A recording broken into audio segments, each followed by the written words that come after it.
action. Good morning, Nigerians. Good morning, Africa. This is Idea Morning Digest, all the way from Idea Television. This is a program where we give you informed conversations that shape our world. On this program, we go beyond the headlines to unpack the issues that matter, from the public policy and the governance to science and technology, health, business, entrepreneurship, and innovation as a driver of development. Idea TV, we believe that informed citizens build stronger societies and that meaningful conversations are the first step towards sustainable change. Today we have a packed show for you. First, we'll take you across the headlines, highlighting the major news stories shaping the nation and the world. Then, in our discussion segment, we'll sit down with a senior in-house analyst to unpack one of the most pressing issues of the day, providing you insight and context that goes beyond the surface. After that, we'll move towards trending, exploring the latest social cultures and digital conversations capturing public attention. And finally, we'll round off with the weather update, so you know exactly what to expect as you start your day. Before we dive in, we'll take a quick break, and when we come back, we'll go straight to the headlines.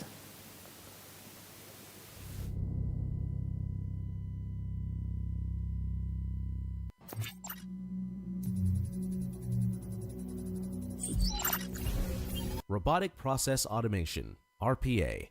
RPA is about automating repetitive tasks that typically require human intervention, whether it's processing invoices in the finance sector or automating customer service interactions. RPA is transforming how businesses operate. The benefit? Employees can focus on higher value tasks, while software bots handle the mundane stuff. However, RPA implementation comes with high upfront costs and requires maintenance. The RPA market is expected to grow from $1.89 billion in 2020 to $13.74 billion by 2028. But companies must balance automation with potential job losses.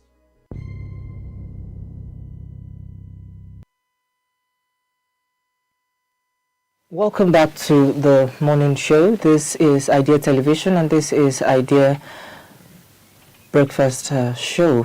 First, the headlines. NDIC sensitizes students to financial literacy and wealth building. Tinubu signs amended Electoral Act 2026 into law. Social media suspended in Gabon for spreading of false information, and judiciary criticism must be evidence-based to protect courts, says the Chief Justice of Nigeria. Now we take the first story, but before we go there, I'm not alone in the program today. I am joined this morning by Miss Mary. Mrs. Whatever you call me. Good morning, this beautiful morning. And like he said, welcome to Idea TV. We're excited to have all of us here today. I'm Mrs. Mary Ojumajo. Ojumajo. I like it when you pronounce it that way. Right. Well, good morning to you. We'll start with the first news this morning on our headlines. The Nigerian Deposit Insurance Corporation has organized a training workshop on financial literacy and wealth building for students across 4 secondary schools in Calabar, Cross River State. The event, which was held on Wednesday, brought more than 200 participants from junior and senior secondary classes from West African People's Institute, Government Secondary School, Lagos Street, Government Secondary School, Akim, and Government Girls Secondary School in Big Kwa Town to learn remedial approaches to wealth creation, self-reliance, and financial independence. Speaking at the event, Bokpere Adeghe, Principal Manager, Communications and Public Affairs Department, who highlighted the importance of savings, emphasized that educating students on financial literacy is part of NDIC's corporate social responsibility, aimed at equipping them with essential financial management skills. She further encouraged students to seize the opportunity to learn financial literacy and gain valuable insights in money management. Well, that's a fantastic news this morning. When I read the book, just try to put it in context. When I read the book, Rich Dad Poor Dad by Robert Kiyosaki, and there was a part in it, I'm not sure precisely what the phrase is, but it was like, why didn't they teach me how to make money in school? Because at the end of the day, what we're all looking for in life is money. Yeah. And it's not even about the process of making the money itself, it's how you earn the money, what you do with the money, and how you multiply wealth. Financial education is missing in our education system in Nigeria, and that is undeniable. From very early on, you've been taught to be prudent, to learn how to not be too conscious with money, because money is the root of all evil. Okay. That is what we've told ourselves, and that's the culture that we believe in. So that has really alienated a lot of teachings when it comes to financial literacy. And financial literacy is not only about you earning money, just like I mentioned. It's also about how you earn the money, what platforms you can keep the money, how to multiply the money, how to invest the money, how to make the money work for you while you're sleeping. Because a lot of people have their money working for them while they're sleeping. They have shares in different companies, collecting dividends at the end of the day. Just like Peter Obi said, I'm a millionaire, I'm just collecting dividends based on what I have done. And this financial literacy is so important in our country today when we look at how young people are now exposed to money, where we've decided not to train them about money, how to spend money right, how to make money, or how to multiply money. So they haven't been able to learn how things are done properly. And when they have money falls on their lap, or when things happen to them, they just spend it anyhow. And things happen to them at the end of the day while they have to come back and start from the scratch all over again. Or there are a lot of people that are falling into Ponzi schemes. There are people online that the only thing that entices them is just basic information. They're not even enticed by the money, but just said, oh, just come and register for this thing, and then you multiply the money, and then you bring 2 people to bring 3 people. Ponzi scheme. So a lot of people have to be educated in that aspect to understand that financial literacy is important. And I understand, and I give the respect to this organization for what they're doing, that they're going down to the basics level, from the primary down to the secondary, because that's where you integrate, or that is where children internalize information the most. Everything you learn in the university is just something you can always adapt to, or things you can always learn, new ideas that are being shown to you. But things you learn from the primary to secondary school to shape your world. You have a world view already. So if they have that financial literacy from a very early age, I think it would shape the trajectory and the journey of many people, because many people are retiring without any retirement plan or any retirement benefits, or so many people walking about on the street. But if they had opportunities or access to adequate information about financial responsibility, literacy, money management, it would really help them, that when you're in your 40s, you're already thinking about your retirement. The people are thinking about your retirement since like in their 20s, and they're making money, registering for different insurance that can, life insurance, vehicle insurance, all those are kind of literacy that I believe Nigerians should. Did you have any financial literacy growing up? Not exactly.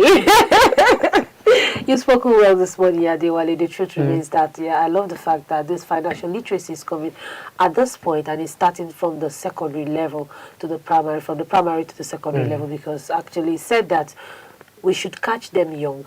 When you catch them young, you're able to produce very good result at the end of the day. So this financial literacy is going to help a lot, because this is going to teach them how to manage money, how to make money, how to keep money, how to invest. In as much as we have young people these days that are rushing out there to make money, most of them do not know or have the knowledge of money management. It's not about making the money, it's about how well can you manage the money. I can teach you how to fish. After fishing, how well can you manage those fishes? Let's put money in terms of fishes right now. So I like the fact that they're trying to catch them young. From this stage now, they are developing their mind. They're developing their mind and putting their mind rightly to where it's supposed to be. So them growing up from this stage, like you said, the university, of course, the university is where you already have a basic knowledge of the primary and the secondary. You're coming there for just a little touch of some things that just needs to shape you a little. But the basic is the secondary and the primary level of your education. So I like that we are having this right now, because during my days I do not have the opportunity to attend this lectures of financial literacy, but I like the fact that my upcoming generation are getting this opportunity, so would have a wise way where they can spend their money, because you see a lot of young people online these days, and the way, social media is now a platform where you make money when you have the right content, or where you put out things, the content the content that people want to see, and you're being paid at the end of the day. You see many young people doing a lot of things they are not even supposed to do because of the money that it's coming, and at the end of the day they don't just even spend it wisely. But this is going to put a lot of things to place, gathering them and making them arrange themselves. It's a good one, and I applaud them for that. Indeed, we need to have a really good relationship with money. At the end of the day, we don't have... Exactly. So like you said, at the end of the day, because now if you retire, many retired people come back to fall back at nothing, and they start from square one, which is not supposed to be. And the circle of dependency exactly. will Now we hear I've been a civil servant for years, for over 30 years, and you'll be like, okay, what did you actually achieve at the end of the day? You see they achieved little or nothing, and it's actually not making sense, because you have responsibilities left at home that you should look, you should take back, or you should actually handle, but you do not have the money, because those money were not managed where you do not even have savings. So this financial literacy is going to help you, the young ones, to come up with another different idea growing up, and they can save, not looking back at maybe their parents that did not save very well, or leave them with nothing or little of nothing to inherit. So yes, it's a nice one, actually. Indeed, just to wrap up that conversation, when they have this kind of knowledge at a very young age, it helps them to make better life choices. Exactly. Because at the end of the day, everything we do in this life is tied to money in some ways or another. And it's not the number of children, the number of children you have, the kind of education you have access to, the kind of health care you get, even while in Nigeria. Any access to opportunities that you get is determined by how much you earn, how much you own, how much you can actually bring to the table. And a good education too, it's money. it's good money. Lifestyle, it's money. It's money. So I mean, you, Mrs. Mary, the financial education would educate the many children you should have, of course, so that you can send them to A-leave schools, and so that they can have better and best education. So financial education is also life educating. Indeed. We're moving on to the next story. President Bola Ahmed Tinubu on Wednesday signed the Electoral Act 2026 amendment into law, just days after the Independent National Electoral Commission released the timetable for the 2027 general elections. The signing took place at the Presidential Villa, Abuja, around 5 p.m. on Wednesday, with the principal officers of the National Assembly in attendance. The bill was passed on Tuesday by the National Assembly. Civil society groups and some opposition figures have long pushed for real-time transmission of results from polling units to INEC's central server, arguing it would curb manipulation and strengthen credibility. Protesters had last week disrupted the National Assembly complex to demand live transmission, citing failures during the 2023 elections when INEC's results viewing portal collapsed, triggering widespread allegations of rigging. Meanwhile, President Bola Tinubu on Wednesday defended his decision to sign the Electoral Act 2026 amendment into law, saying the credibility of elections depends more on proper management and human oversight than on real-time electronic transmission of results. Wonderful. I think we've come to a chapter, the end of a chapter in electoral reforms, or in an electoral system in Nigeria, because as the clock ticks down to February 2027 to elections, there are little more days for what the National Assembly can do.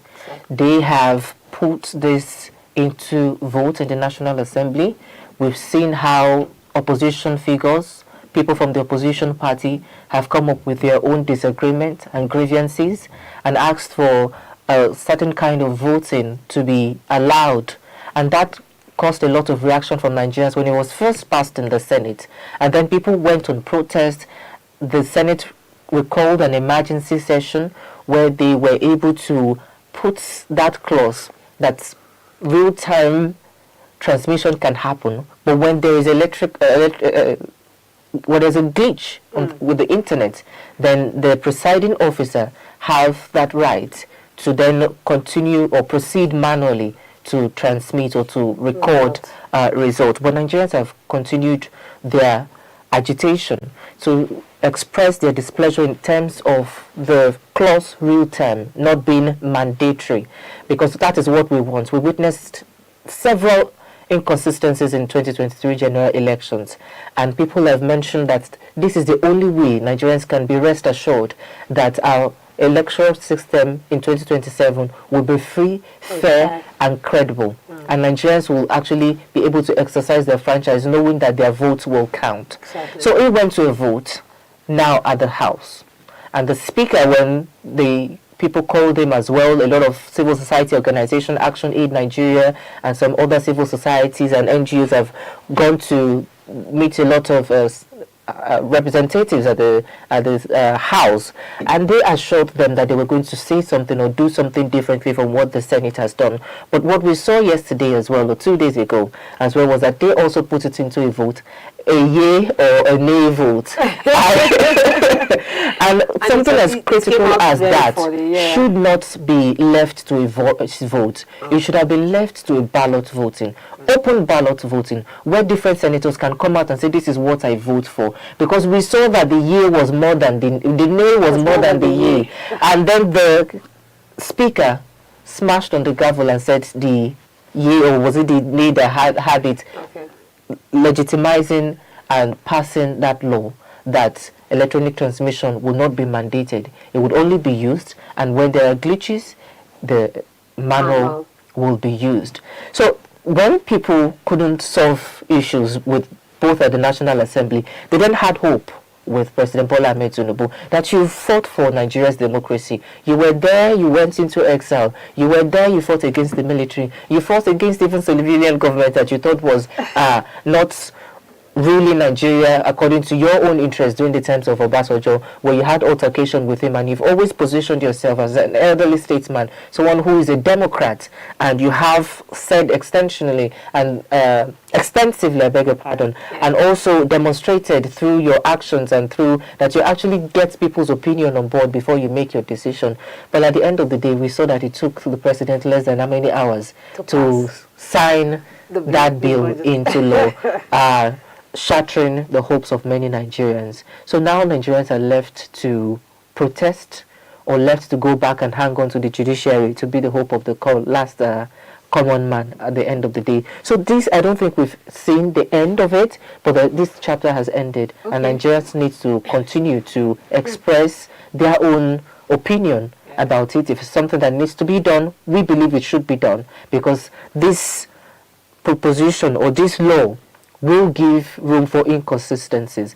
It will give room for rigging. It will give room for presiding officers' life to be at risk. Because if you're a presiding officer, most of whom are youth corps members, when you are holding a paper and then you're holding the beaver system and then you're telling them that there's no internet connection, people are agitated. They want to slap you and tell you, get the internet done, and say you want to write it down. So you're putting these people at risk at the end of the day. And you're open the opportunity for rigging, for people to say that, oh, there's no internet. Oh, as long as they see there's no internet, we can always use the paper and write. And the telecom communications have also come out to say that even with 2G or 3G, this can still work. But we've seen that the National Assembly and the presidency have no interest in pursuing Nigeria's overwhelming goal. I think they know what they are doing. That's what I would say. And you've actually explained everything. I want to start by saying that for the people that came out to protest, at least they should understand that their voice was heard. Their voice was able to bring out that voting they did in the House of Assembly. That is the power of the people coming together to agree. They should not feel like they were not heard. What has happened has happened. Moving forward is what we're looking at right now. We're just hoping to have a better, free and fair election by 2027, irrespective of what is going on right now. Like I always used to say, they've agreed already on what they want to do and how they want to run it. So no matter how we push, of course, this is democracy and they know how democracy runs. So they are in the system, they know what is happening in the system. You out there might not know everything, even if you're putting the law to them face to face. They still know what they want to do. So I believe that 2027 is going to be free and fair by the grace of God. And we're going to get all this sorted out calmly and gently. I'm enticed by your optimism.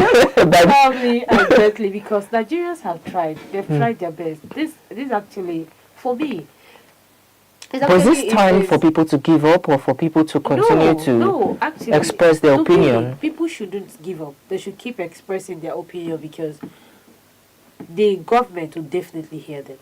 That's just the truth. So, for me, this is actually the first time where I see youth coming out in their numbers to say no to what they do not really want.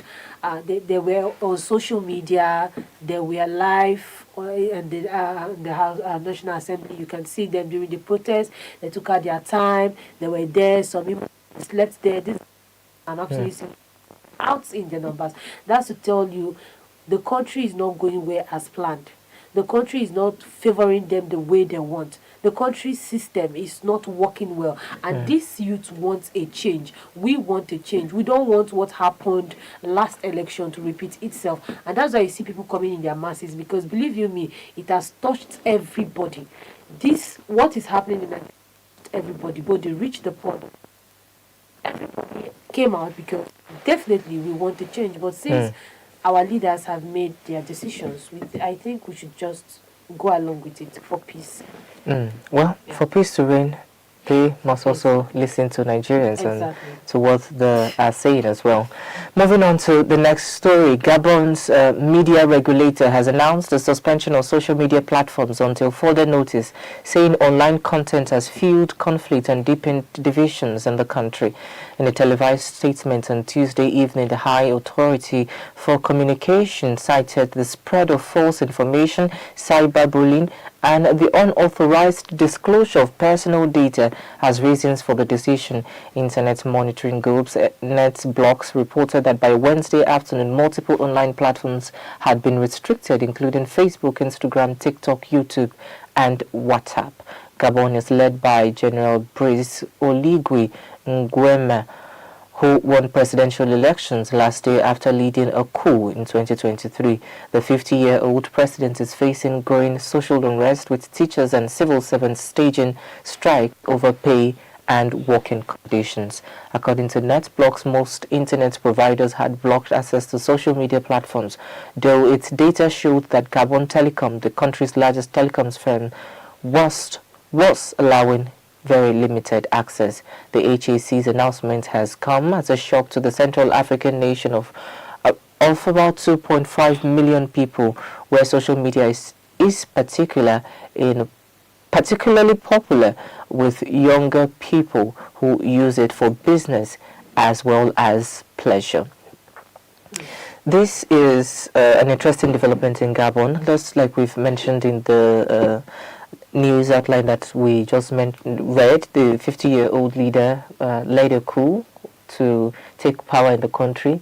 And how can a coup leader then declare an election and then win that same election? But that's not the crux of the conversation today. We're talking about the blocking of social media platforms and different kind of media access for people in the country. And it's been the reason mentioned has been about the protest, about people using it to share other people's personal data, information, or using it to communicate in some certain ways. And we've seen that different countries are beginning to take their information space very particular. An example of what happened in Nigeria during the NSAS protest, where Twitter was blocked because it was a platform with which Nigerians communicated and protest groups gathered to disseminate information and also to amplify their own voices. And we've also seen what happened in Iran when the protest happened recently. Talked about the economic situation and the fall of their currency.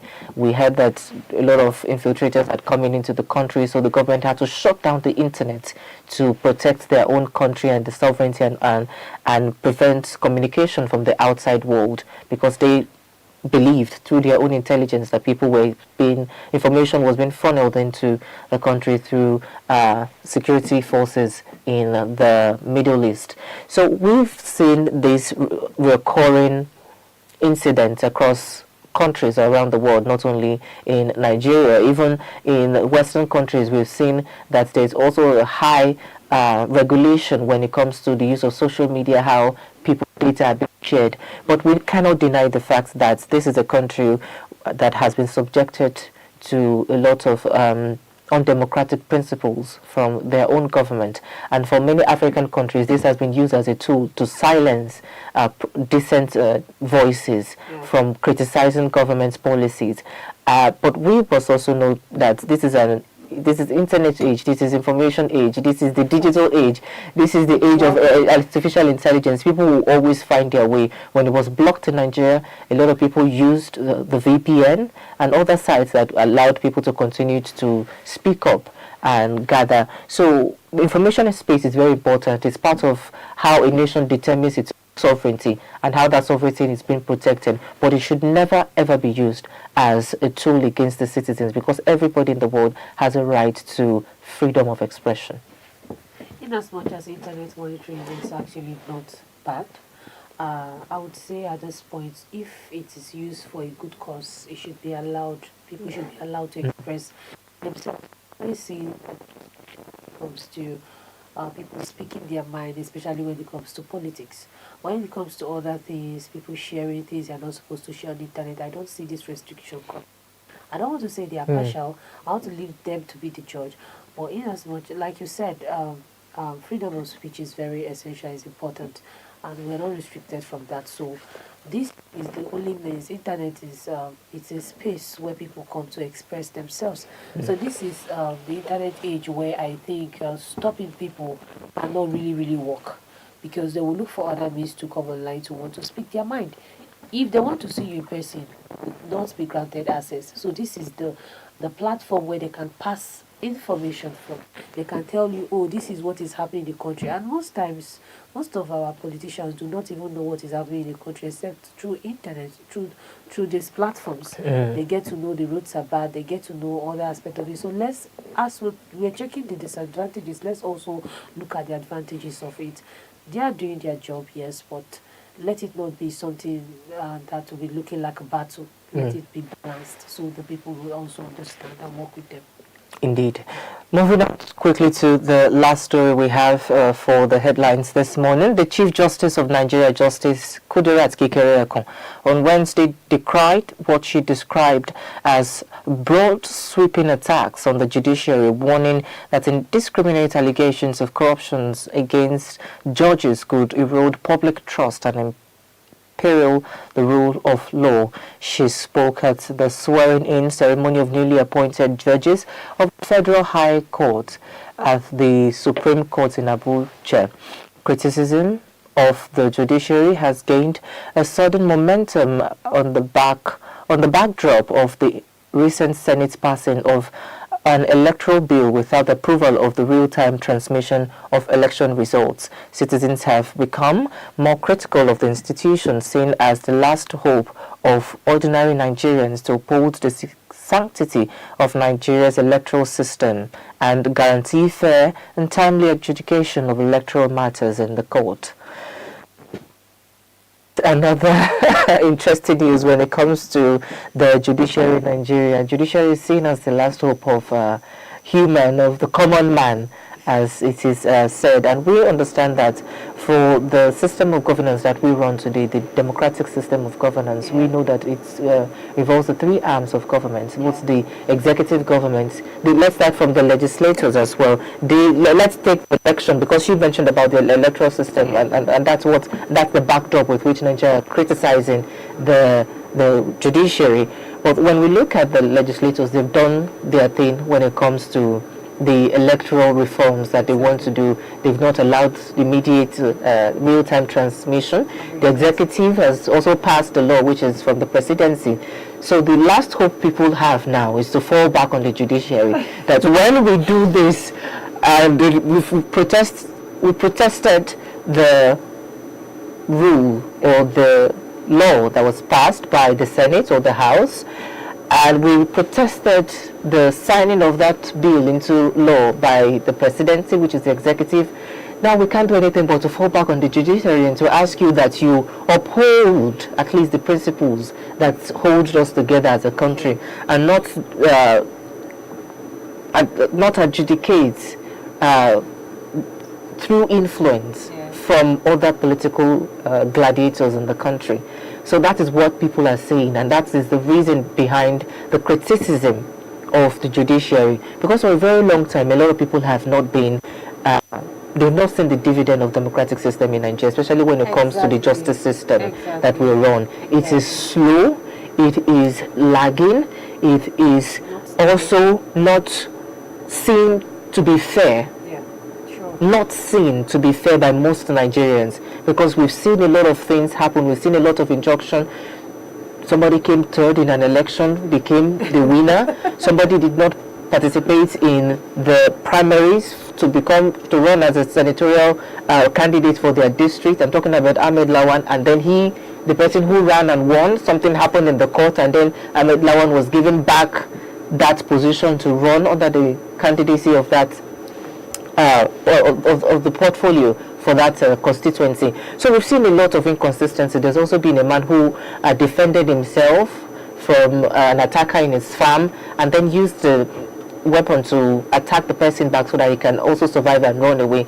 And unfortunately, the attacker died, and he's been also sentenced to death because he saved himself. So a lot of people have seen instances over and over again where justice has been twisted by people influential, by people in power, in quote. So Nigerians ultimately will have to criticize and also call on the judiciary to be on their toes and to actually work for the Nigerian people, because they have a mandate for the constitution, and the constitution is for the Nigerian people, not for the presidency, not for the National Assembly, not for any political party in power. It is for and only belongs to the Nigerian people, and it must work for everybody. So that's the only hope that they have. So Justice Kudras Kekereko must understand that people are not just shouting. They are shouting because your institution remains the only hope for them in the coming election, because that's the backdrop and the context why this is coming out. When the people actually lost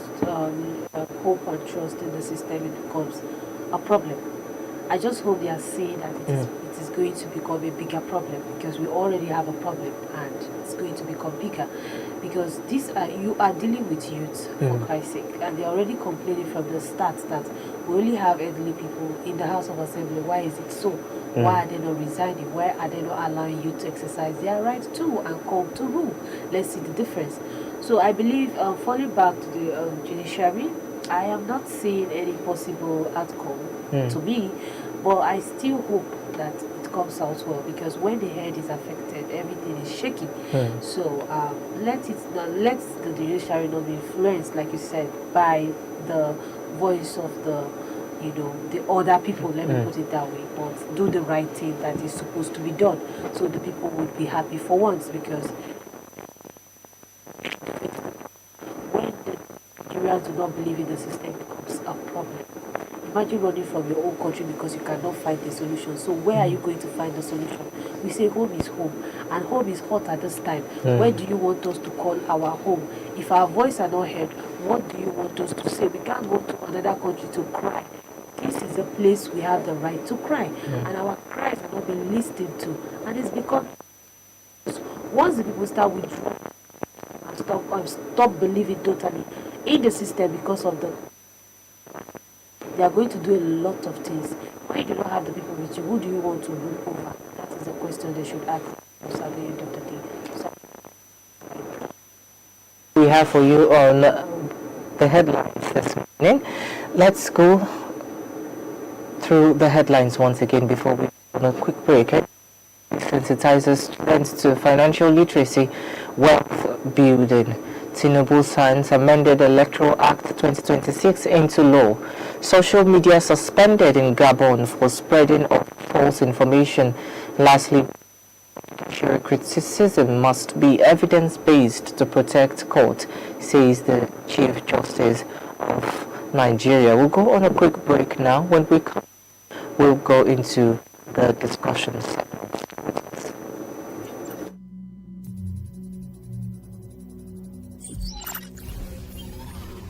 5G technology.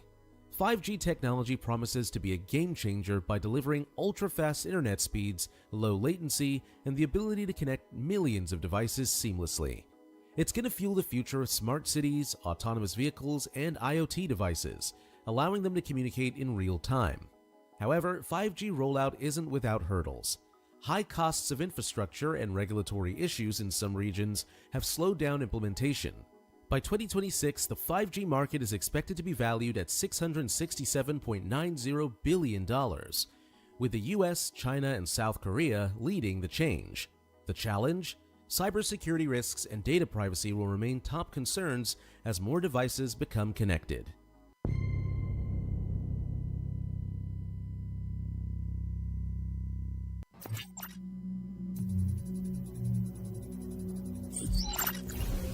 AI augmented development. AI is now revolutionizing software development by automating code generation, testing, and debugging. Tools like GitHub Copilot suggest code snippets in real time, significantly speeding up the development process.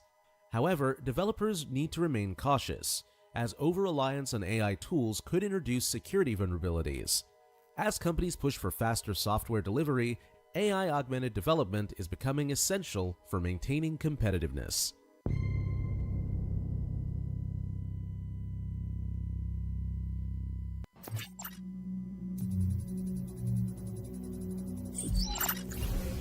Blockchain technology. Blockchain is most commonly associated with cryptocurrencies like Bitcoin, but its potential goes far beyond that. Blockchain offers a decentralized, secure, and transparent way to record transactions, which is being applied in industries like finance, supply chain management, and healthcare. For instance, blockchain can verify the origin of products and supply chains or ensure the integrity of medical records. But blockchain still faces hurdles. Its energy consumption and scalability are major issues. By 2025, the blockchain market is expected to grow to $39.7 billion, but widespread adoption will depend on overcoming these challenges.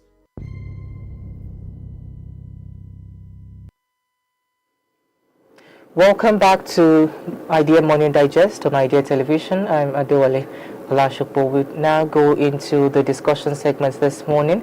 Nigeria's multidimensional security challenges deepens as U.S. deploy forces to Nigeria. Today, we turn our attention to Nigeria's deepened security challenges, a multi-pronged security issue that has turned a once peaceful country into a pit of sorrows.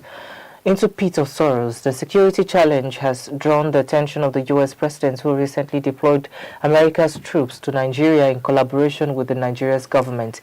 Defense Minister Mr. Christopher Musa, retired, explained that the presence of United States military forces in Nigeria is for training and technological support.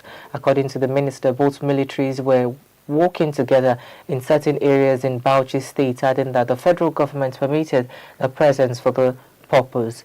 Now, let's take a look at the security challenges facing the country. Nigeria's security challenges are described as multidimensional because they cut across different regions and types of conflicts. First, we have insurgency that happens in the northeastern part of the country. Groups like Boko Haram and its splinter faction, Islamic State West Africa province, continue attacks targeting civilians and military formations. We also have banditry and kidnapping in the northwestern part of Nigeria, also spread into all regions of the country. Armed groups carry out mass abductions and village raids, often for ransom. Now to another issue of farmer-herder clashes, conflict in the Middle Belt, competition over land and resources fuel recurring violence, separatist tension in the southeast, agitations linked to indigenous people of Biafra have led to clashes and enforcement of controversial sit-at-home orders, oil theft and militancy in the Niger Delta. Sabotage of pipelines and illegal refinery persist, affecting the economy. So what are the critical areas Nigeria needs for collaboration? We need collaboration in counterterrorism and intelligence, sharing border security and regional cooperation, defense capacity, training technology and cybersecurity, economic development, and job humanitarian response, and IDP support justice systems and rule of law. All of these are areas Nigeria needs to look into to solve its multi-pronged security challenges. Well, it's an interesting conversation that we have here, we understand that the major part of Nigeria's security issue started in 2008 when Boko Haram started in Nigeria. Exactly. It seized many states in Nigeria, expanded over several local government areas in Borno State, kidnapping children from schools, bombing the Federal Capital Territory, Nyanyaka Park. The UN house was also bombed in Abuja. So that created a whole wild world attention to Nigeria's security challenges. And over the years, Nigeria has been able to take back our territory. We've been able to solve the large-scale attacks in communities and taking over our territory by these insurgents and terrorists. But we've seen that over the years, the security situation that we have in the country has morphed away from a situation that we can deploy troops outrightly to confront an enemy, now to a kind of warfare that is more integrated, that is more demanding for the people. It demands more intelligence. It demands more cooperation between citizens and the security agencies. It demands a lot of intervention aside from issues surrounding education, surrounding job opportunities, issues around land disputes between farmers and herders, issues about opportunities to travel freely in the country. So all of these are issues that are affecting the country, and also issues about the justice system in the country, because once justice is actually denied, it encourages people. Many terrorists that have been arrested, why do you have a I've forgotten how it's pronounced right now, where you reintegrate them back into the society as repentant terrorists at the end of the day. So people are asking and questioning the justice system. You said you're debating, you are also negotiating with terrorist sympathizers and terrorists who kidnap children from schools in Nigeria. So when did Nigeria become so low that non-state actors can actually begin to determine or decide what happens in the country? And so Nigerians are having a lot of this conversation. So this has now ended to the strike that we saw on Christmas Day ordered by U.S. President Donald Trump, who believed that there's a Christian persecution in Nigeria. That is also another segment of the security challenges that we're facing in the country, where a certain group of religious sects believe that they are being persecuted based on their own religious beliefs. And we've seen that that is true, but that is not the entire story when it comes to security challenges in the country. Now we have Nigerian troops deployed on our territory. Nigeria does not have a constitution that allows for these people to be there for an extended period of time. They can only be around to train, to share intelligence and all of that. But we are seeing Nigeria is morphing into security challenges that the government might not be able to solve. And that is where people are beginning to ask questions. This is the time to restructure our entire security architecture in the country. Are we going to be looking into community policing, state policing? All of this conversation, we continue to see it over and over again. Recently, the president ordered the military and the police institution to recruit more men into the army or recruit more people into the police force. But we see that is not going to be enough. We talked about recruiting more people, more salaries for them, the welfare for them as well. We need to begin to deploy what are also alternatives. That is what people are looking at. We need to begin to deploy intelligence. Intelligence gathering is very important. Monitor our border to ensure that these elements that portray themselves as messiahs to come and save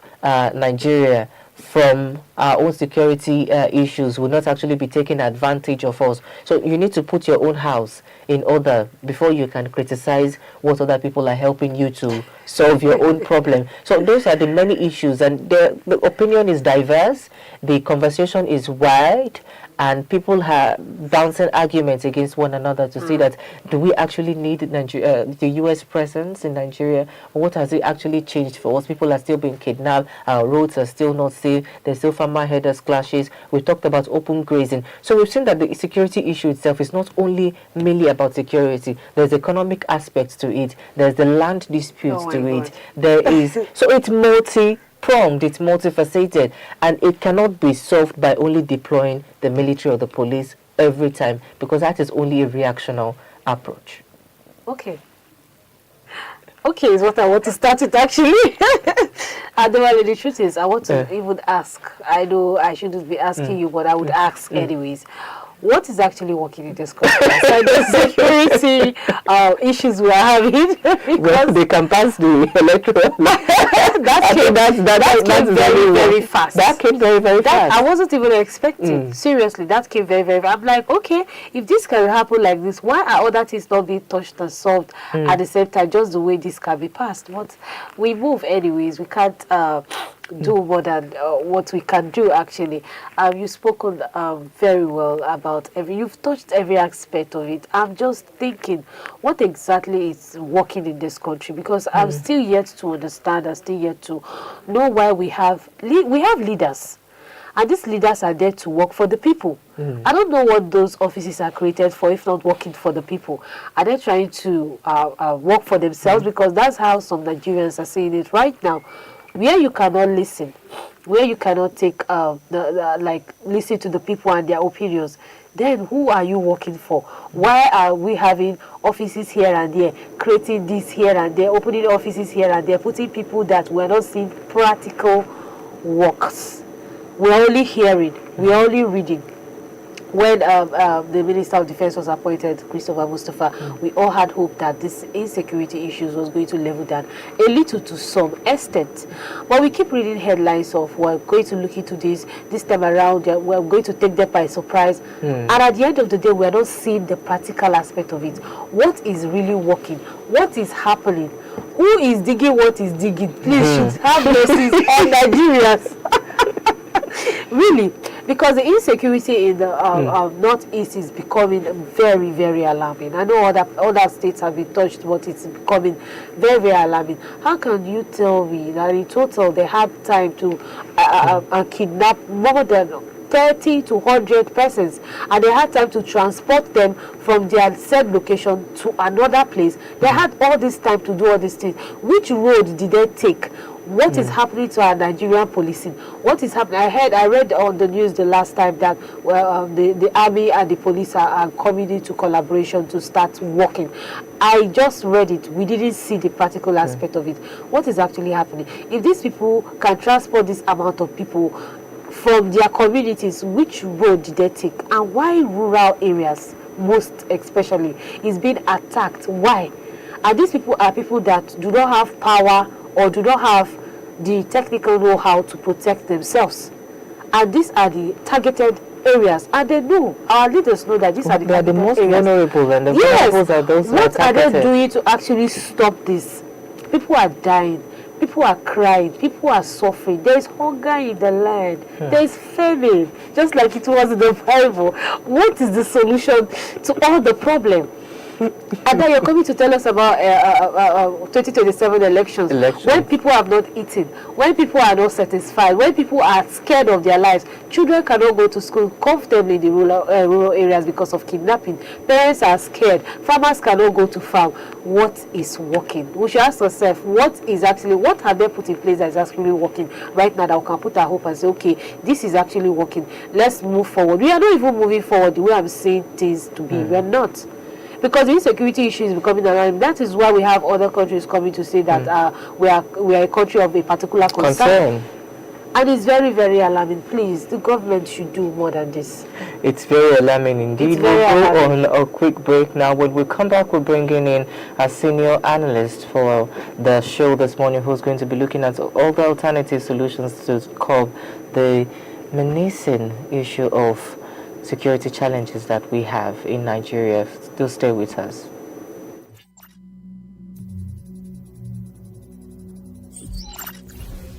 Continuous Threat Exposure Countermeasure, CTEM.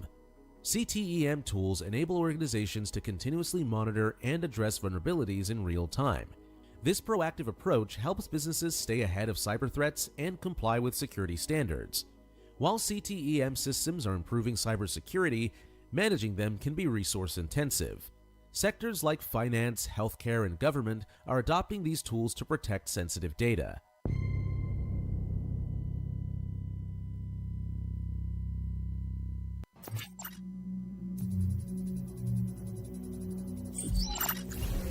Democratize generative AI. Generative AI, which creates new content like text, images, or music, is becoming more accessible. This trend is enabling businesses and individuals to leverage powerful AI tools without needing deep technical expertise. Tools like DALL-E are already transforming marketing, entertainment, and design. However, as generative AI becomes democratized, concerns about copyright infringement and misuse of content are rising.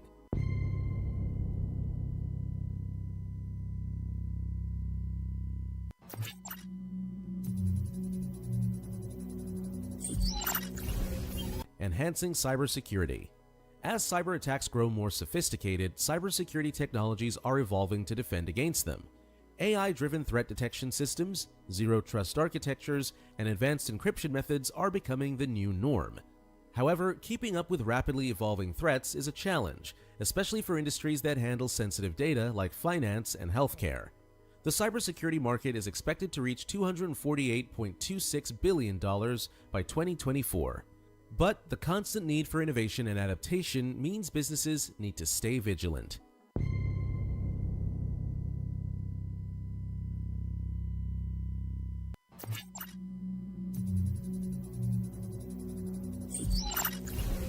Human augmentation. Human augmentation is enhancing human abilities through exoskeletons, wearable technology, and brain-computer interfaces. For instance, exoskeletons are helping individuals with mobility challenges walk again, while brain-computer interfaces allow users to control devices with their thoughts. However, concerns around accessibility and privacy remain. The market for human augmentation is expected to grow to $298.5 billion by 2027, driven by demand in healthcare, defense, and personal productivity tools.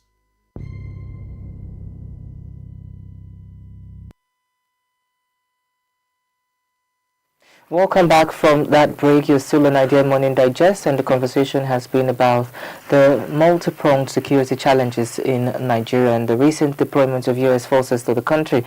Now we're joined live in the studio by Chris Ejiofor, Idea TV senior analyst, who will be dissecting the topic for us this morning with his expert opinion. Good morning, sir. Good morning. Good morning. Good to see you. You look refreshed this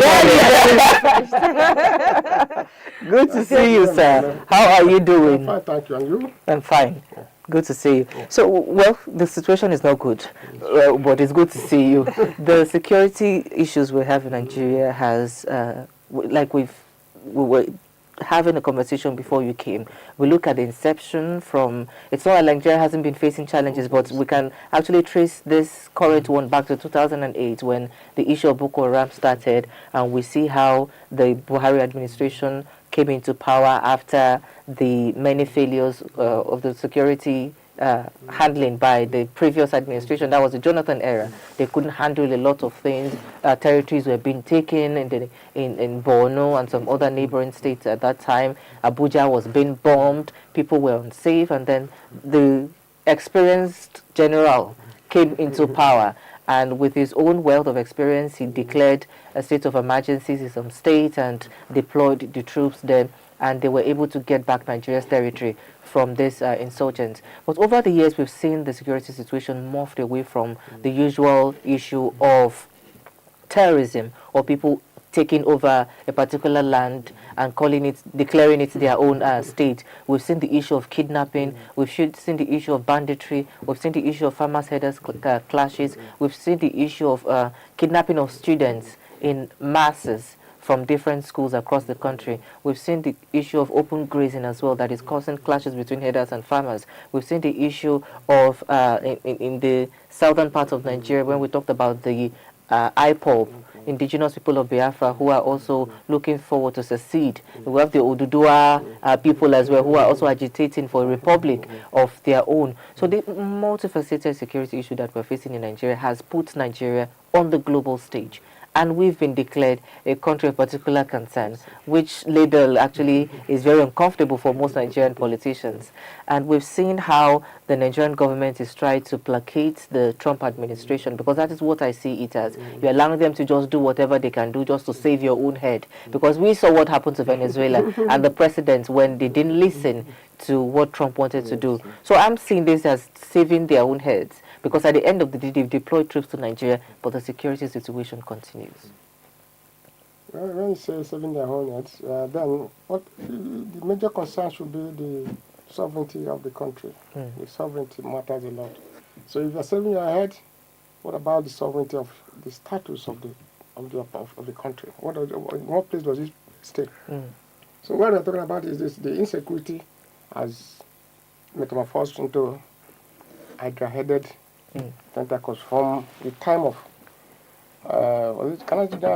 pre-2009. This started just in the form of Boko Haram and the rest and this agency, and grew up to the point before Jonathan administration. The Jonathan administration inherited it, but then couldn't do much.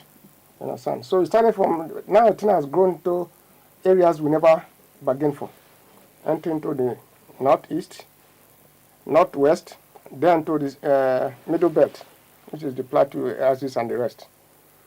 Then what could we do? Then you continue to rejig the security architecture in order to meet up these insecurities. But so far, it remains.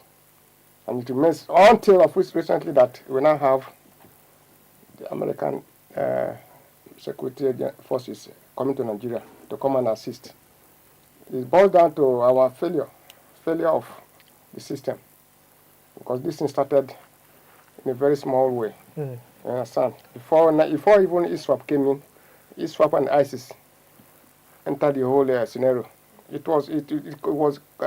can be curbed at that particular stage, but then because of the inefficiency of our security forces, who are more or less compromised, because it looks as if it's compromised, whereby you plan to go and hit Boko Haram target, and on your way you are confronted. Certainly, it's not the military architecture operates, you understand, with intelligence and everything. Then it shows that we have modes in the system, and modes even in the military apparatus. And such modes is all part of failure of our architectural system when it comes to military and the other forces. So the only thing is to make sure that the system, because it has deprived most of the northern socio-economic crisis, as broadened by such activities. People don't go to farm again. People hardly go to feel safe to be in the mosque or not in the church. So what do you do? By deploying security agencies in all these places, cannot just curb it. You have to be a lot of intelligence go into the whole system in order to make these things, to curtail it, sort of, you understand? Indeed, and you've led me to the next question that I was going to ask you about how the security system is being run. Because we've seen there was a time during, I'm not sure which administration was it Buhari's administration, where Turkey actually mentioned, I think Turkey and the UAE gave Nigeria a list of people who they said are financiers of terrorism in Nigeria. We've not seen those people prosecuted. So is this the case of Epstein that we're seeing in Nigeria, where there are lots of people in power? Because I can remember that was a general that mentioned that if insecurity is actually Abacha. that if a country is insecure for a very long period of time, then that's you must look within and see the people that are causing the trouble for you. So how can we begin to, because intelligence gathering, we've been talking about intelligence gathering outside, but how can we look within our system? Who are the moles that are in here? How can we have those security agencies? Because they're supposed to have, even the military is supposed to have the military and police officers and the intelligence units to also investigate and make sure that people are not actually double agents within Nigeria, because that is how they sabotage and put the young lives of Nigerians who are putting their lives at risk, paying the ultimate price for the security of everybody here in the country. So how do you think we need to begin to look at our security system to see who are those financing? Because we haven't seen people prosecuted for financing terrorism in the country. We've only seen people being taken and said, oh, they've embezzled this also amount of money. But when it comes to security issue, are they too high to be? Do that. No, you don't do that. Even in security matters, such magnitude. You understand? You have what we call intelligence unit in the military. And if the intelligence unit in the military can be able to pinpoint those perceived, quote, planning coup, you understand, who have Isn't that an example again of them Yes, saving yes, their yes. heads? That they can deploy that They can deploy force something exactly, themselves. within themselves and get the most out. So, like you mentioned that UAE and I think the country mentioned names. Turkey, I think so. Turkey, yes, and UAE then. I think yes. Yes. Mention the names, and those names, about 10 of them, or how many of them, we never see the light of the day up to today. Nobody knows who and who that's involved. That thing was swallowed by the then administration. That it never come to light today. So if America today is saying that they want to prosecute those who are financiers of insurgency in Nigeria, definitely they must have done their due diligence and decided to come up with names. But then the few names that comes with is still, people are still pushing back and front that why so names there. You know, but they know what they are doing. They know what they are saying. For America, it lists names of those financing insurgency. They have done their own background check over time and over years. So they know who are those involved. But the only thing that they should let us know the consequences that are applied to these people, aside seizing their assets and what they are saying and other things. Then there should be penalty meted to those people who are involved in all this they take Nigeria backward when it comes to insurgency. So for me, the only thing now is to do is our military, security agencies, and intelligence units should be able to work in order to find out inside within the house who are those involved in the molds within the system, or those who have involved in even understand and take that bold step to get the names of those people who we have mentioned in the past. And prosecute them properly. So let people be able to know that this is not, it can be the game as usual. And then get them prosecuted and maybe and find them jailed. Actually, there should be a way of punishing those who are involved in such things. Capital punishment won't be too bad. Yes. No, it won't be too bad because they are working against the state, which is not in our son. Even in China, it's like that. If you embezzle money in China as a public service, you are executed. Talk less of working against the security of a nation in Assam. Because, like you said, some of our young guys who are in the military today are just wasting them in Assam. So it doesn't play. If America should go for one military man, should go all out to get one of their soldiers. You see Israel doing that. The last person who was abducted during the 2023 Israel-Gaza war has been to bring them back dead or alive. You don't leave your soldiers outside to waste them due to your own negligence. So what am I talking about? Nigeria should be able to make sure that our security election is rejigged properly, that those who are moles should not be in the system, whether police or army or whatever, or paramilitary forces. And those who are not working in the interest of the nation should find their way out of that place, because it's a place that is supposed to be dignity number one, and then you must be somebody who have the country at heart. Because joining security forces is that like you have put your family behind and put your life at stake. So it should not be a situation whereby people just go there and get them involved and massacre them, and things go on, life goes on as usual.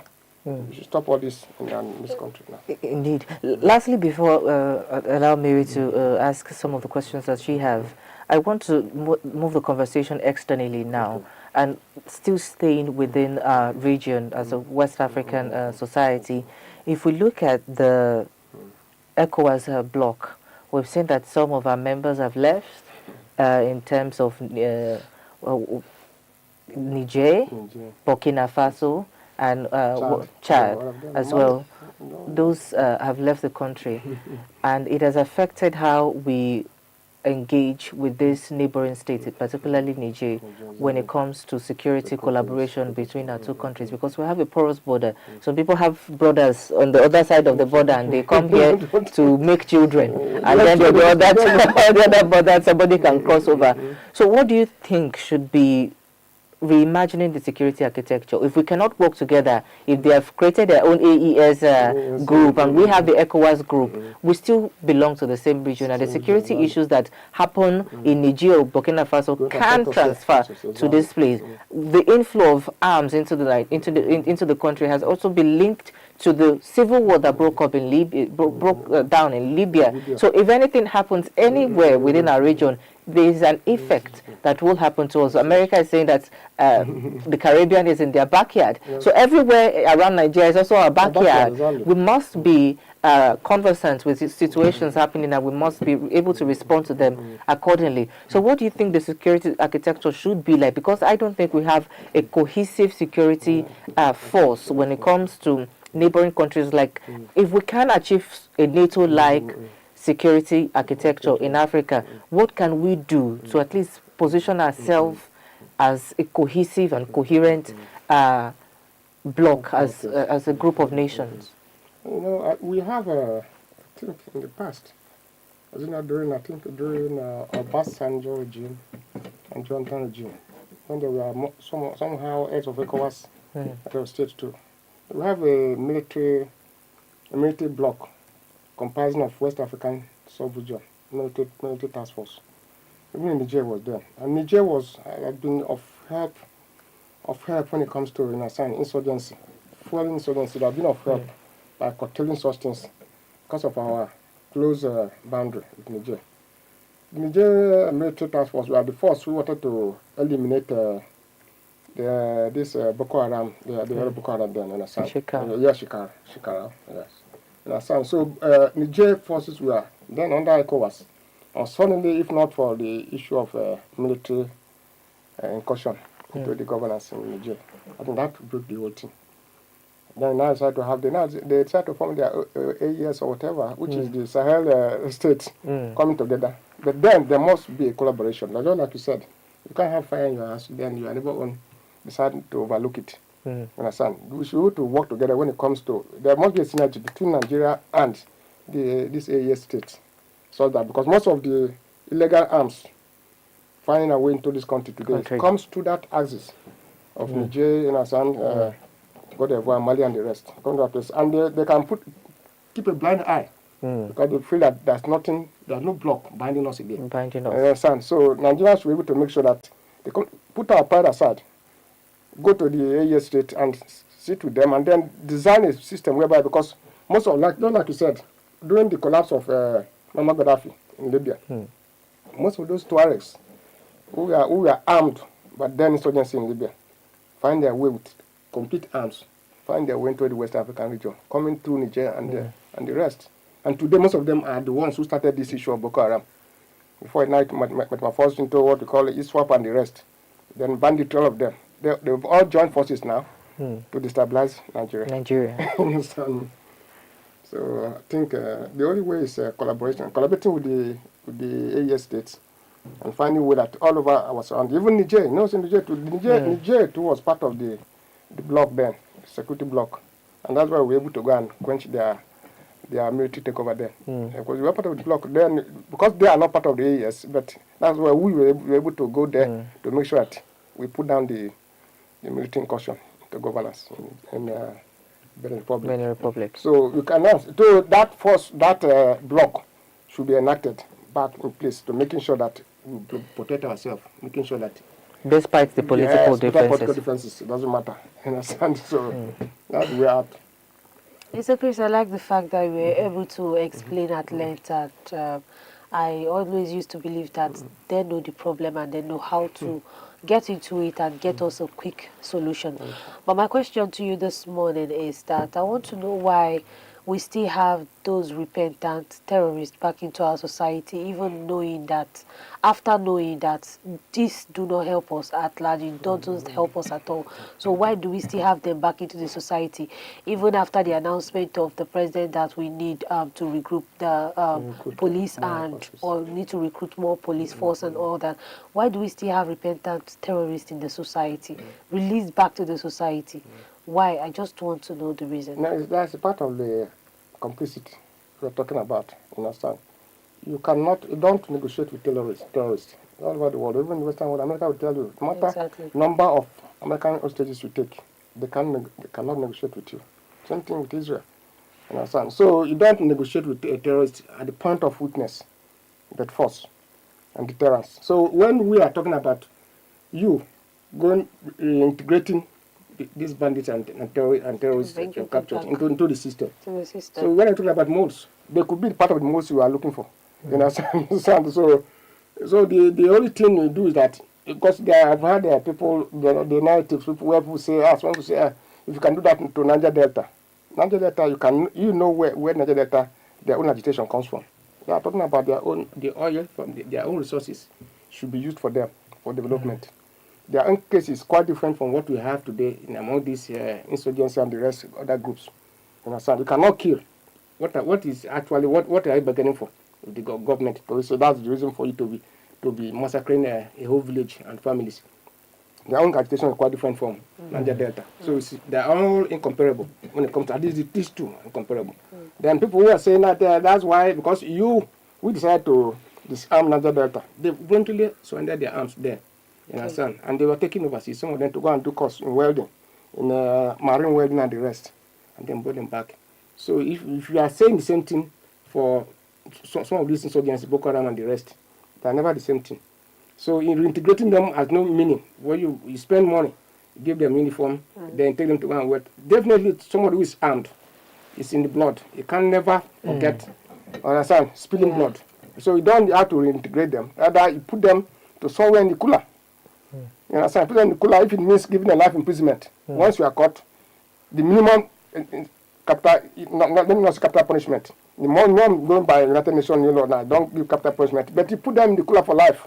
You understand? You're able to have a maximum security and put them there for life. So where you live throughout your life, regretting for your actions. So it's not the issue of because you have to integrate them, you have to make them, you have to resettle them. Why are you resettling them?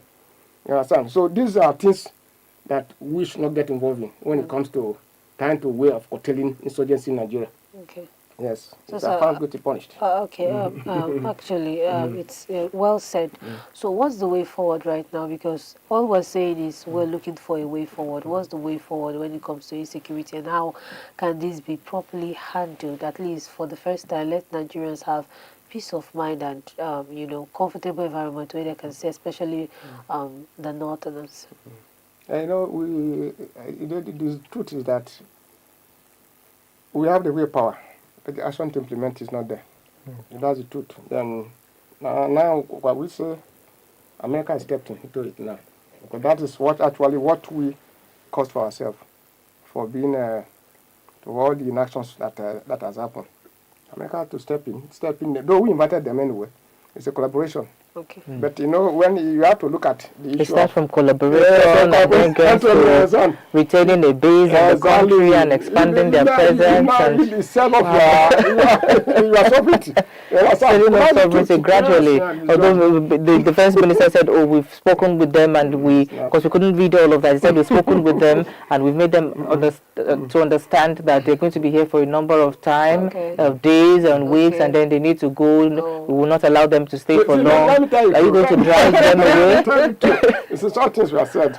American presence and France has already have their taproot for Niger.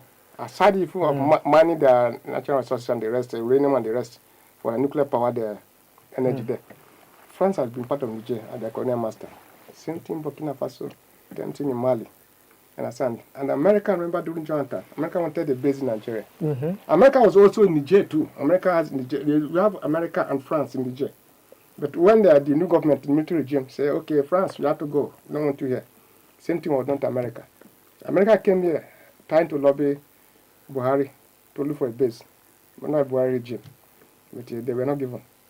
They left. So it's like now they now found an excuse. He found a willing partner as well. A willing partner in the terms of the presidency that we have, because those are willing to accommodate them.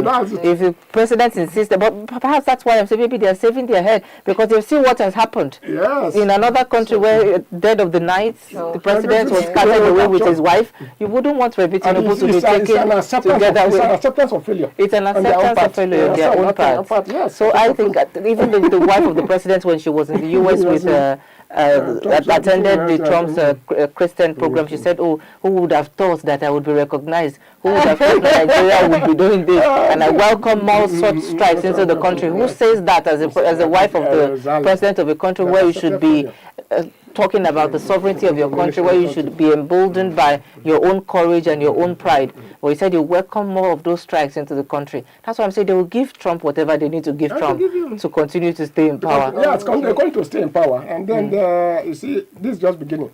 They have dispatched the second forces, American forces, into different regions. Well, is this actually the solution to the problem of insecurity in the country? That can never be the solution. Because even their presence now is not deterring people from carrying out their attacks. The heck of attacks, even under their nose now, in our son. But that's the first step America does America has their own economic interest.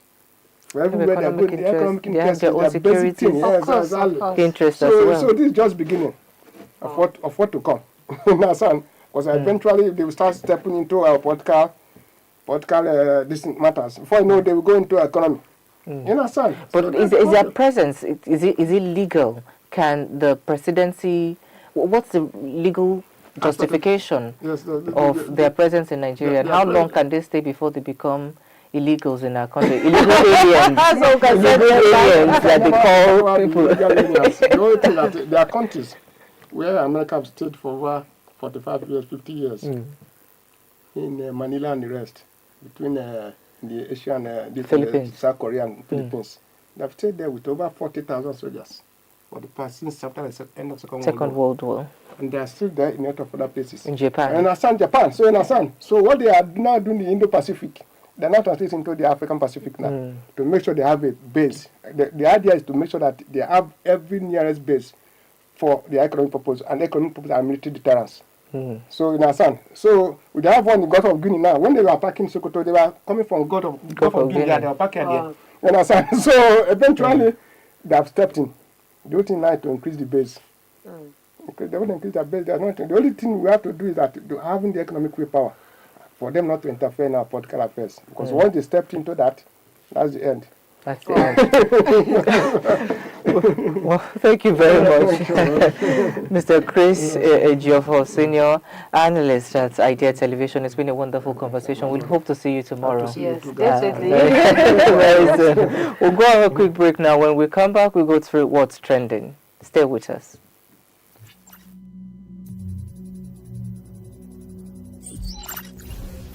Augmented Connected Workforce. The Augmented Connected Workforce leverages remote collaboration tools, AI insights, and wearable devices to enhance productivity. This trend is especially relevant in the era of hybrid work models where teams need to collaborate from different locations. Tools like Zoom and Microsoft Teams have become essential for communication, while wearable tech monitors worker health and safety. However, companies must balance employee privacy with performance tracking to avoid ethical concerns. The workforce management tools market is forecasted to grow to $9.3 billion by 2026. There you have it, the 20 game-changing technology trends shaping the future as we speak.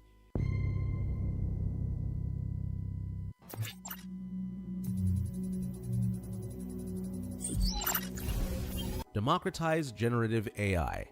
Generative AI, which creates new content like text, images, or music, is becoming more accessible. This trend is enabling businesses and individuals to leverage powerful AI tools without needing deep technical expertise. Tools like DALL-E are already transforming marketing, entertainment, and design. However, as generative AI becomes democratized, concerns about copyright infringement and misuse of content are rising.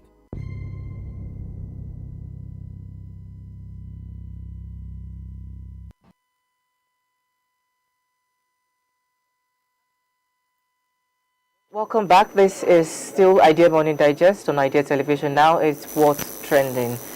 Tinubu begs Nigerians to forgive him in Ramadan, and next we'll take police arrest TikToker Mirabel over false rape allegations. Now let's go back to the first story. In a viral video circulating on social media, President Bola Tinubu has appealed to Nigerians to forgive him if he has sinned against them, urging the citizens to embrace unity, peace, and moral renewal at the start of Ramadan. Tinubu spoke on Wednesday during the opening of this year's tafsir at the State House Mosque in Abuja. The president highlighted the overlap between Ramadan and the Christian season of Lent as a reminder of shared values. Tinubu said fasting should go beyond physical abstinence, noting that it must embody kindness, forgiveness, good deeds, and a love for humanity. Well, President Tinubu is asking for forgiveness. It's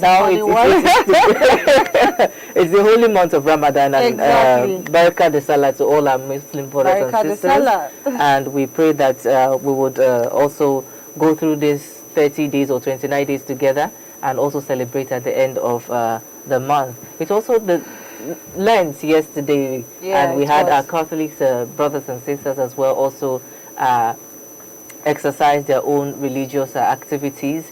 And it just says how interesting Nigeria is. That we Very can have interesting. Christians on one side and Muslims on one side, Yeah. and there is a cohesive environment for everybody Exactly. to actually practice their own faith Yeah. and do what they like to do. And some of my Christian friends, I saw it's on top of your head yesterday. I'm like, what is happening on your head?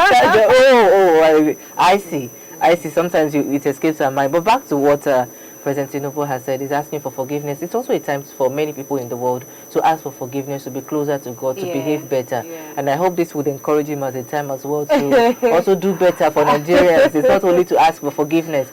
We're forgiving you, Mr. President. Okay. Everybody is being forgiven right Okay. now for the holy month of Ramadan. So also forgive Nigerians as well and treat us well.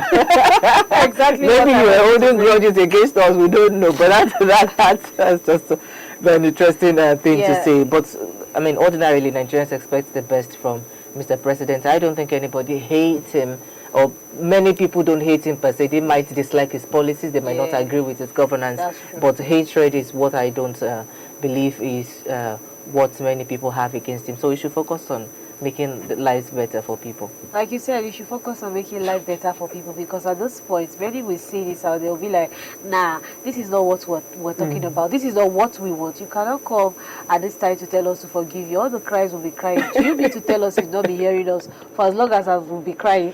You just want to tell us now to forgive and let go. Okay, we are not holding you, Mr. President. We're not holding grudge against you. All we need is to do the right thing at the right time. Just like this policy was rushed, this bill was rushed. I was yesterday. expecting the holy month of Ramadan would Exactly. would encourage him, Exactly. wise counsel Yeah, a would lot of people expect prevail in that extent. Yes, exactly. The protest that was ongoing, a lot of people were expecting him to do what they wanted, but it came out the way it came out. This message coming from him now will be like, oh, okay, you want us to forgive? Okay, you do what we want we want you to do. So yeah, we are not holding a grudge against our president. We love him, and we believe the best. Who are the will we? happen. I and Well, you.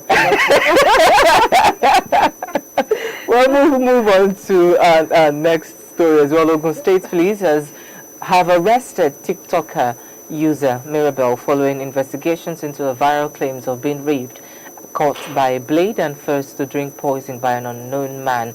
Her neighbors reported no signs of breaking, no screams, and stated she appeared normal when living with a man. Meanwhile, the alleged victim's phone records and text messages did not support her version of events. Police confirmed she was detained today for providing false information, wasting police resources, and attempting to pervert to cause of justice. Her TikTok account is now private and several videos have been deleted. Some donors are also who have also contributed are now demanding for refunds. This is a sad news all around, because when it broke, it was a sad news that we thought this was true. I was the very government emotional. You would were very emotional about spring into action, Yeah. and they would do the needful to protect this girl who claimed that she has been raped, Yeah. and the person seems to have somebody in power to protect them from getting justice, or protect her from getting justice for the government. So Nigerians spoke into action. People donated money. People started to organize themselves to see how can we get this lady help. And at the end of the day, we're realizing, or initial report is being said to have gathered, and we're seeing that it's actually a lie as at now from the record that we have from the police agency in that state. So I think people should not trivialize the issue of rape. It should never be a subject of entertainment. Exactly. It should never be a subject of false allegation. It should never be a subject of amusement, Yeah. or to use to trend on social media. And I urge the states and urge the security agency as well that they should continue to investigate this matter. If she's found to have lied, then she should be punished accordingly, because another innocent person could have been arrested and blamed for perpetrating the action against her, which is actually not true according to what we're learning now. So whether it is true or not, whoever has lied or whoever has been seen to have actually perpetrated that evil act, both of them should be brought to justice. The same justice that we give to people that are committing this crime, that we make sure that they go to jail, or the full arm of the government or full arm of the law would bounce on their head. It should also bounce on the head of the person who lied, or who has lied repeatedly, or who is using this just for fame or for clout on social media. So that should also be taken into consideration. I really do not know the reason why she did what she did, and I believe the investigations are still ongoing. The truth is, nobody should come online to lie because you want publicity or you want engagement in your page. The truth should be said at all times, because rape issue is not an issue to be taken softly. This thing that came out that day, it's something that actually affected many people emotionally. Many people came out emotionally. I was so down. I watched her video. I was very, very down.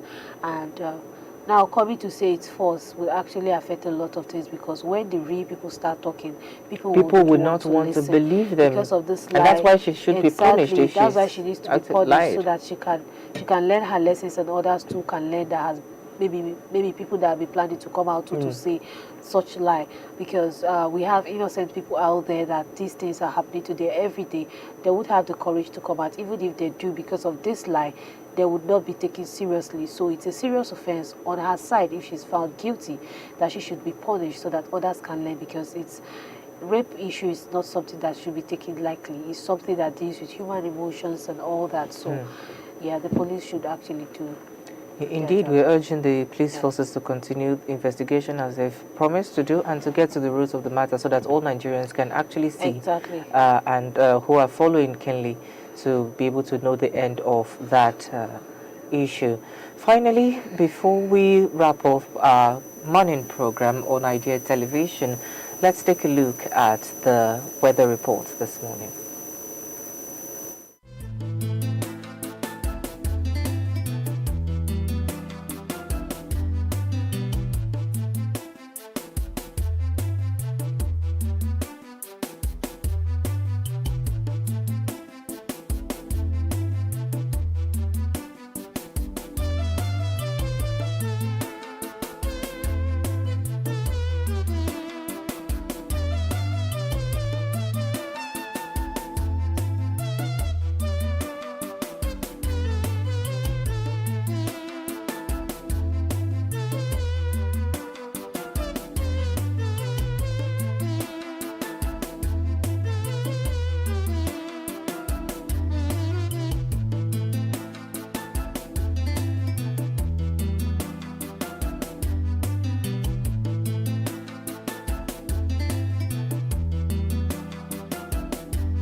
Welcome back, and that's the weather updates. That's where we close the conversation this morning. You can continue the conversation by following us on our social media platforms, sharing on your screen right now. And you can catch repeat broadcast on our social media platforms, such as, like I mentioned, on YouTube, on Facebook, and on Instagram. So thank you for being a part of this conversation this morning. I'm Adewale Olashokwan. I've been hanging out with Miss Mary Ojumajo. Mrs. Mary Ojumajo. And thanks for staying with us. Thank you indeed for staying with us, Miss Mary Ojumajo. We'll see you tomorrow. Bye for now. Bye.